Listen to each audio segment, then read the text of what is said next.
విజయనగరం జిల్లా శృంగవరపుకోట మండలం పునిగిరి గ్రామంలో వెలిసిన శ్రీ ఉమాకోటిలింగేశ్వర స్వామి వారి ఆలయం అత్యంత పవిత్రమైన క్షేత్రంగా భక్తులను ఆకర్షిస్తుంది.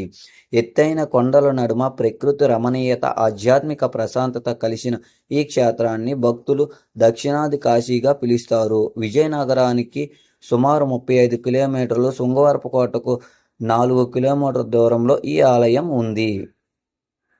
ఈ ఆలయ ప్రాంగణంలో ఉన్నటువంటి పుట్టుదార, కోటిలింగాల ఘాటు, త్రినాథ స్వామి గృహ, దారగంగమ్మ లోయ ఎంతో ఆకర్షణీయంగా భక్తులను ఆకర్షిస్తుంది. ఈ క్షేత్రంలో మహాశివరాత్రి వేడుకలు 3 రోజుల పాటు అంగరంగ వైభవంగా నిర్వహిస్తారని ఆలయ ప్రధాన అర్చకులు సంతోష్ కుమార్ శర్మ తెలియజేశారు. మహాశివరాత్రి రోజు రాత్రి 12 గంటలకు లింగోద్భావన సమయంలో మహారుద్రాభిషేకం జరుగుతుందని తెలిపారు. శివరాత్రి రోజు ఉదయం 5 గంటల నుంచి సాయంత్రం 6 గంటల వరకు ప్రత్యేక పూజా కార్యక్రమాలు జరుగుతూ ఉంటాయని తెలియజేశారు. ప్రతి సంవత్సరం శివరాత్రి ఉత్సవాలకు ఉత్తరాంధ్ర జిల్లాతో పాటు ఒడిశా, ఛత్తీస్గఢ్ రాష్ట్రాల నుంచి వేల మంది భక్తులు తరలి వస్తారని ఆయన వెల్లడి చేశారు. శ్రీ శ్రీ శ్రీ ఉమాకోటిలింగేశ్వర స్వామి వారి దేవస్థానం, విజయనగరం జిల్లా శృంగవరపుకోట మండలం పునిగిరి గ్రామం అండి. నా పేరు సంతోష్ కుమార్ శర్మ, ఈ యొక్క ఆలయ అర్చకులుగా మాట్లాడుతున్నాను. మనం చూస్తున్న స్వామివారి పాలరాజు నందీశ్వరుడు శివలింగం కూడా స్వయంభూగా వెలిశాయి.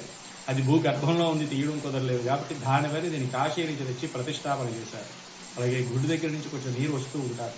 ఆ కిందనున్న శివలింగాన్ని అభిషేకం చేసుకుంటూ 365 రోజులు 24 గంటలు ఆ నీరు వస్తూనే ఉంటారు. ఆ నీరు ఎక్కడి నుంచి వస్తుందో ఎవ్వరికీ తెలియదు. దాన్ని పుట్టుధార అంటారు.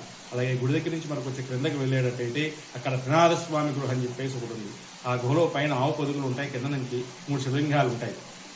ఆవు పొదుగులను చుక్కా నీరు శివలింగాల మీద అభిషేకం జరుగుతూ ఉంటారు. అది దాటి మనకు వచ్చే క్రిందకి వెళ్ళేటట్టయితే కోటి లింగాలని చెప్పేసి ఉంటారు. ఒక లింగంలకు కోటి లింగాలు అనమాట. అక్కడ అర్జునుడు పాశుపదాస్త్రుడు గురించి తపస్సు చేస్తే మూషాసుడు అనే రాక్షసుడు పంది రూపంలో వస్తాడు. ఆ బాణాన్ని సంధించేటప్పుడు ఆ పందికి రగులుతాడు.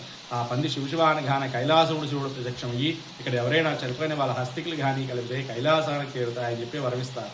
అందుకని అక్కడ హస్తికలు కలుపుతూ ఉంటారు. హస్తికలు కలిపిన కొన్ని రోజులు అవి సున్నరాళ్ళ కింద తయారవుతాయి. అది దాటి మనకు వచ్చి క్రిందకి వెళ్ళేటట్టయితే ధారగంగం లోయన్స్ ఉందండి. ఆ లోలోంచి కాశీకి వెళ్లే త్రోవ ఉండేది. 100 సంవత్సరాల క్రితం నారాయణ బదులనే స్వామీజీ ఇక్కడ నుంచి కాశీకి వెళ్ళి అక్కడి నుంచి జలం తెచ్చుకొని కింద స్వామివారిని అభిషేకం చేసుకునేవారిని. స్వామివారికి కూడా ప్రత్యేకత ఏమంటే పునిగిరి ఎప్పుడు అనుకుంటే రాలేరు, అనుకోకుండా బయలుదేరి రావడమే స్వామివారికి ఉన్న విశిష్టత. అలాగే స్వామివారి ఇది యొక్క 7,000 సంవత్సరాల కిందటండి ఈ క్షేత్రం. అలాగే శివరాత్రి రోజు స్వామివారికి రాత్రి 12 గంటలకు లింగోద్భావన సమయంలో మహారుద్రాభిషేకం జరుగుతుందండి. అలాగే ఉదయం 6 దగ్గర నుంచి సాయంత్రం 5 గంటల వరకు 365 రోజులు గుడి తెరిచే ఉంటుందండి. ఓం నమ శివాయ. ఈ యొక్క శివరాత్రికి సుమారు 30 నుంచి 35 వేల వరకు భక్తులు వస్తారండి అంచనా ఉందండి. చుట్టుపక్కల ఉన్న గ్రామ ప్రజలందరూ కూడా స్వామివారిని దర్శించుకొని స్వామివారి తీర్థప్రసాదాలు స్వీకరిస్తారు.